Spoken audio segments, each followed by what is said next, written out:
살롬. 함께 떠나는 성경 여행 제29과를 시작하겠습니다. 29과의 제목은 에스라의 권한입니다.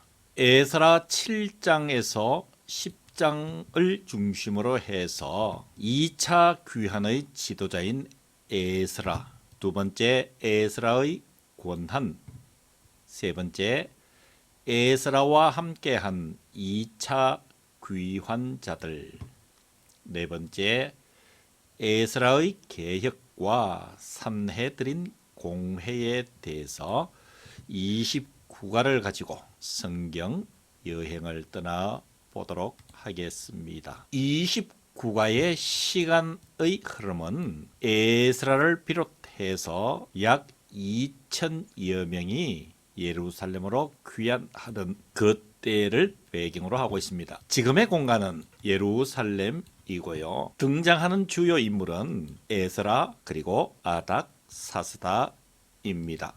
2차 귀환의 지도자인 에스라, 이때의 페르시아 제국의 선택에 대해서 한번 살펴보기로 하겠습니다. 여러분 잘 아시다시피 이스라엘은 세 번에 걸쳐서 바벨론의 포로로 잡혀갔었고 70년이 지나 다시 세 번에 걸쳐서 예루살렘으로 귀환을 하게 됩니다. 자, 이러할 때 페르시아 1차 지방화 정책의 실행 결과를 살펴보겠습니다. 여기서 우리가 짚고 넘어가야 될 문제는 이전에도 말씀드렸지만 이스라엘 백성들의 예루살렘으로의 귀환은 페르시아 측에서 볼 때는 파송이라는 개념이었다고 했습니다.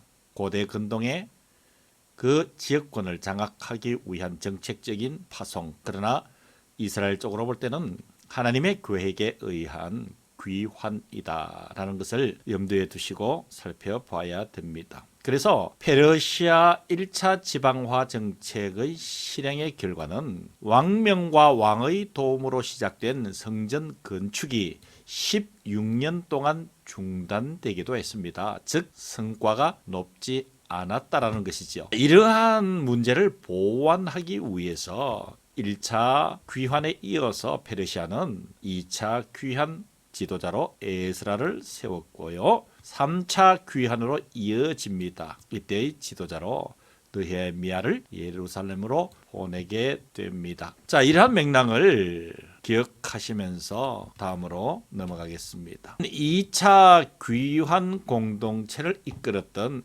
에스라, 성경에서는 그의 결심을 우리가 유의 깊게 살펴볼 필요가 있습니다. 히스기야 때 유월절을 정한 시기에 지킬 수 없었지요. 성경에 기록되어 있습니다. 그 이유를 살펴보면은 먼저 제사장이 부족했습니다.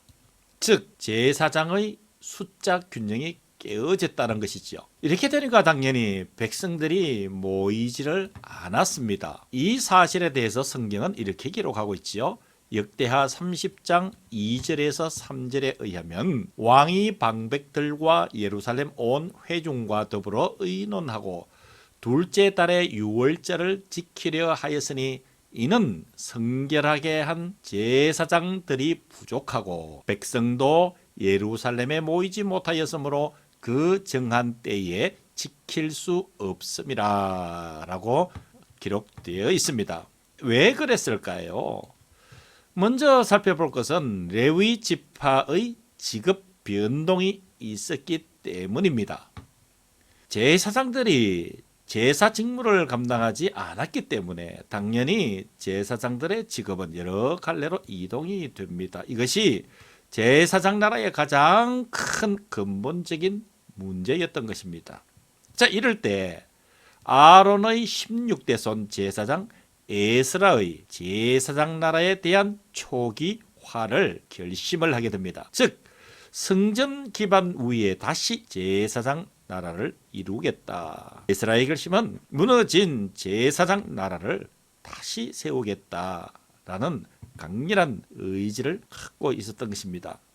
에스라 7장 10절에 의하면 에스라가 여호와의 율법을 연구하여 준행하며 율례와 규례를 이스라엘에게 가르치기로 결심하였더라. 바로 에스라는 제사장 나라를 다시 세우기 위해서 제사장 나라를 철저하게 다시 가르칠 것을 결심하게 되는 것이지요. 다음으로는 에스라와 함께한 2차 귀환 자들에 대해서 자세하게 살펴보겠습니다.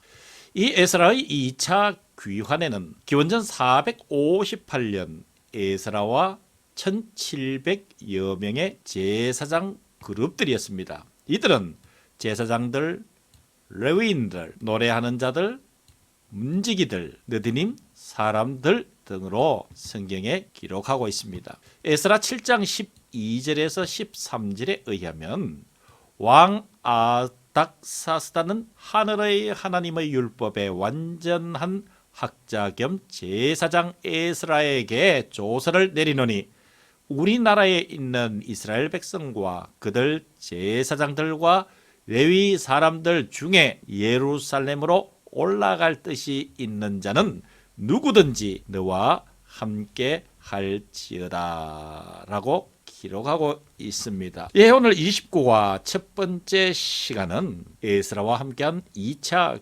귀환자들을 살펴보는 것으로 마무리하고 우리 다음 주에 두 번째 시간에서 함께 만나도록 하겠습니다. 수고하셨습니다. 살롬.